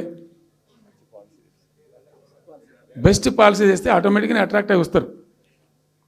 నేను చెప్పిన అప్పుడు ఒక ఆయన ఉండే, పాప ఆయన చీఫ్ సెక్రటరీ కూడా రిటైర్ అయ్యాడు, ఆయన పేరే ఉండే మాధవరావు అల్లుడు ప్రదీప్ చంద్రకు చెప్తే ఆయన పాలసీ తయారు చేయమని చెప్తే తెప్పించండు. పాపం చాలా దేశాలకు తెప్పించండు. ఒక 50 సార్లు రిజెక్ట్ చేసిండు. ఇట్లా కాదు, నాకు కాంక్రీట్ కావాలి, ఇంకా మంచి కావాలని చెప్పి చాలా కష్టపడి చేసిండు. I must appreciate him. The best policy was brought in. తెచ్చిన తర్వాత కూడా ఎట్లుంటుందంటే, ఒక కంపెనీ వాడు వచ్చిండు, ఫాక్స్కాన్, ఆ మహారాష్ట్రలో కొట్టుకుపోయింది. ఫాక్స్కాన్ అనే కంపెనీ చాలా పెద్ద కంపెనీ వాస్తవానికి. ఇదేవి తయారు చేస్తారు, ఈ సెల్ ఫోన్లు ఇవన్నీ ఎలక్ట్రానిక్స్లో ఉన్నాడు. చాలామంది ఉమెన్కి ఎంప్లాయ్మెంట్ దొరుకుతుంది దాంట్లో, 1000 మందికి. సరే వస్తే మనకు కూడా లాభం జరుగుతుంది. వాని ఎంబడి కూడా మస్తు దానిలో ఆల్మోస్ట్ వచ్చిండు, 90% వచ్చిండు. మీ పాలసీ బాగుందని అప్రిషియేట్ చేసి అన్ని చేసిండు. యాళ్ళకు వస్తే మహారాష్ట్ర ప్రభుత్వం 3,000 కోట్ల రూపాయలు వానికి నగదు ఇన్సెంటివ్ ఇస్తాను, వాడు కొట్టుకుపోయాడు. 3,000 crores ఎదురిస్తేనే నీకు డబ్బులని తీసుకుపోయాడు. అప్పుడు మనకు అంత కెపాసిటీ లేకుంటే సరే రియల్ ట్రై చేస్తే, కాంపిటీషన్ ఉన్నప్పుడు ట్రై చేస్తే కొన్ని సందర్భాలు జరుగుతాయి, కొన్ని జరిగాయి. ఉన్నట్టు తెలుసు, కట్టండి కదా, నడుస్తుంది కదా, ఫ్యాక్టరీ స్టార్ట్ కూడా అయింది కదా ఆల్రెడీ. సో అట్లా రియల్ ఎఫర్ట్ చేస్తే కొంత జరిగేటువంటి ఆస్కారాలు ఉంటాయి. ఇప్పుడు వెల్స్పన్ కానీ, వరంగల్లో వస్తున్నటువంటి మెగా టెక్స్టైల్ పార్క్లో కైటెక్స్ కానీ, చాలా వాళ్ళు ఎంబడివాడి తనలాడి తిప్పలవాడి అది చేసి పట్టుకొస్తే ఓటి సమకూరుకుంటూ పోతుంటుంది. కానీ వట్టి హైప్ క్రియేట్ చేసి మందిని మోసం చేసి ఎన్ని రోజులు ఇస్తుంది? ఆత్మవంచన, ప్రజావంచన. ఏమైనా వస్తుందిరా బాబు అంటే ఏమి రాదు. ఈ గ్యాస్ల ప్రజలను పెట్టి ఇప్పుడు ఇస్తాన 2,500 దిక్కులేదు మహిళలకు, 1,000,000 మంది మహిళలను కోటీశ్వర్లను చేస్తాం. కాంగ్రెస్ మంత్రులంతా ఒకటే పాట పాడు, ఏమి ఎట్లా చేస్తావా 1,000,000 మంది మహిళలను కోటీశ్వర్లను? నీ దగ్గర ఉంటేనా? ఉన్న రెవెన్యూ పీకింది రాష్ట్రాన్ని, లోపలికి అయిపోయింది. మేము ఉన్నప్పుడు గ్రోత్లో 50% లేదు. అసలు మీ గ్రోత్ గురించి అవగాహన ఉందా? ఒక్కొక్క రూపాయి కూడబెట్టాలి, ఎట్ట తీసుకుపోవాలి. నేను ముఖ్యమంత్రి అయిన తర్వాత నన్ను ఎంతమంది టెంప్ట్ చేసినా ఐఏఎస్ ఆఫీసర్లు వాళ్ళు వీళ్ళు, ₹1 రిజిస్ట్రేషన్ ఛార్జ్ పెంచాలి నేను 4 ఏళ్ళ దాకా. Not even single rupee. ఉల్టా నేను వాళ్ళని పిలిచి మీకు ఏం కావాలి, రియల్ ఎస్టేట్ బాగా మంచిగా చేసుకుపోవాలి, హై క్లాస్ రావాలి అంటే ఎట్లా? హైదరాబాద్లో కూడా స్కై లైన్ రావాలని చెప్పి 3 ఏళ్ళు తిప్పలవాడనండి నేను, 3 years. ఎందుకంటే స్కై లైన్ రావాలని నోటి మాట అంటే రాదు, దానికి కూడా ఎక్కువ కావాలి. ఆ 50 అంతస్తులు 60 అంతస్తులు మీదకి పోయి కట్టేటువంటి ఆ క్రేన్ ఆపరేటర్లు, క్రేన్ డ్రైవర్లు, దానికి సంబంధించిన సరంజామా అంత ఉంటుంది. ఆ ఎక్కువ వస్తే ఆ స్కై రైజ్ వస్తుంది. ఆ ఎక్కువ తేవడానికి చాలా కష్టపడాల్సి వచ్చింది. ఇప్పుడు ఈ రాజభవన్ పక్కనే గేట్ పక్కన ఒకటి ఉంటుంది చూడండి, కాదు ఒక టవర్ ఉంటుంది ఒకటి. నేను అప్పుడు నేను పోతుంటే ఈ పునాది తీసిండు, మంచి స్పాట్ ఇది, వాటర్ ఫ్రంట్ ఉంటుంది హుస్సేన్ సాగర్. అతను చెప్పుండే మనం స్కై లైన్లో భాగంగా ఇద్దాము, 50 అంతస్తులకు ఇద్దామని చెప్పి ఆగమంటే ఆయన ఎవరో రాజుగారు ఆగలే, ఆయన గతకే కట్టుకున్నాడు పాపం. It took me 3 years to bring sky line to Hyderabad. మేము ఒక పద్ధతికి పోయినాం, సిస్టమ్ చేసినాం, ఓపికతోని చాలా సిన్సియర్గా మంచి పద్ధతితోని వాళ్ళతో డిస్కస్ చేసుకుంటూ మాట్లాడుకుంటూ ఒక క్రమ పద్ధతిలో పోయినాం. గట్టుంటుంది పద్ధతి. కానీ 4 ఫీజు తీసినాం, 4 10% ఏదో ఫీజు ఉండే. తర్వాత ఆర్డీఓ ఆఫీస్కోవాలి సార్, ఈ ఫీజు ఏమో కానీ ఆ ఫీజు ఎక్కువ అవుతుందని వాళ్ళు చెప్పారు. అది తీసేవతల పడేసినాం. అది తీసేసినాం, ఆర్డీఓ దగ్గర పోయే అవసరం లేకుండా కూడా చేసినాం. ఇప్పుడు అదొక ఫీజు. ఆ ఫీజుతో ఏమైంది, ఆయనతో పీకింది. హైదరాబాద్ రియల్ ఎస్టేట్ గంగలు కలిసింది. మేమేమో ఆనాడు నిజంగా చెప్తున్నా, చాలా సంతోషంగా చెప్తున్నాను నేను, భూముల ధరలు పెంచినాం తెలంగాణలో. ప్రజా ఆస్తులు పెంచినాం, ప్రజా ఆస్తుల యొక్క విలువ పెంచినాం. 4 ఎకరాల నోడు ధీమాతో ఉండే తెలంగాణలో. కొద్దిగా డాంబర్ రోడ్డు అంటుకునే 4 ఎకరాల నోడు 50 లక్షల కాడికి అమ్మితే నాకు 2 కోట్ల శ్రీమంతుని అని చెప్పుకున్నాడు కాలర్ ఎగరేసుకొని. ఇవాళ ఏమైనాయండి భూముల ధరలు? కుప్ప ఊలిపోయినాయి. ఇంట్లో అమ్మాయి పెయింట్ ఉంటే ఒక ఎకరం అమ్మి చేద్దాం అనుకుంటే కొనే దిక్కులేదు సార్ అని కళ్ళకి నీళ్ళు పెట్టుకుంటారు ప్రజలు. ఇవాళ లేదు, ఒక ఎకరా కూడా అమ్ముడు పోతలేదు, ఇప్పుడు కొంటలేడు. దిక్కు లేకుండా అమ్ముకుంటే ఇష్టం వచ్చిన అడ్డమైన ధరలకు అమ్ముకోవాలి. సో ఈ అరాకిరి మాటలు చెప్పి అడ్డమైన హామీలన్నీ ఇచ్చి నీకు చేసాదగాక కేవలం రాజకీయ అధికారమే మా లక్ష్యం అనే పద్ధతిలో ఇచ్చి ఇలా ప్రజలను వంచి అటు రైతాంగాన్ని నేర్పిస్తున్నారు, పేద ప్రజలు నేర్పిస్తున్నారు, పేద విద్యార్థులు నేర్పిస్తున్నారు, రిటైర్డ్ ఎంప్లాయీస్ నేర్పిస్తున్నారు. పచ్చి అబద్ధాలు. కేసీఆర్ చేసిన అప్పులకు వడ్డీలు కట్టలేకపోతున్నావా? ఉతికింది కదా, ఈ చెంప ఆ చెంప వాయించింది కదా. ఎంత కడుతున్నారు? తీసుకున్న అప్పులు ఏంటంటే 2,90,000 కోట్లు మొత్తం కలిపి చెప్పాను కదా చాలా స్పష్టంగా. సో ఇట్లా ఇవన్నీ వాస్తవాలు ఒక పక్కకుంటే అన్ని అబద్ధాలు చెప్పుకుంటూ ఇష్టం వచ్చినట్టు మాట్లాడుకుంటూ ఇక నన్ను ఇచ్చడానికైతే వాళ్ళ నోరు మొక్కాలిగా. ఎప్పుడో సందర్భంలో కోపం వచ్చి ఒకటి తిట్టినామంటే ఒక మనిషిని మాట వేరు. పొద్దా కాదే కదా, నా కేసీఆర్ చచ్చిపోవాలి మాట్లాడినప్పుడల్లా ఎక్కడైనా మాట్లాడు, ఏ సందర్భంలో మాట, నువ్వు కాలేజీలో మాట్లాడు, లేకపోతే ఇంకో కాడ మాట్లాడు, స్కూల్ పిల్లల కాడ మాట్లాడు. గింత అక్కసు ఉంటుంది మనుషులకు, అది కరెక్ట్ అవుతుందా? సో ఇష్టం వచ్చిన పద్ధతులు, మాటలు, ఇష్టం వచ్చిన దుర్మార్గ ప్రచారాలు, అన్ని పచ్చి అబద్ధాలు నోరు తెరిస్తే. రియాలిటీ వేరుంది, జరుగుతున్నది వేరున్నది, అన్ని రికార్డ్ అవుతున్నాయి, ప్రజలలో అన్ని గమనిస్తున్నారు. సో కాబట్టి ఏదేమైనప్పటికీ పాలమూరు రంగారెడ్డి ఎత్తిపోతల పథకం విషయంలో ఎట్టి పరిస్థితుల్లో రాజీ పడం. ఈ ప్రభుత్వాన్ని నిద్రపోనీయం, కేంద్ర ప్రభుత్వాన్ని కూడా నిద్రపోనీయం.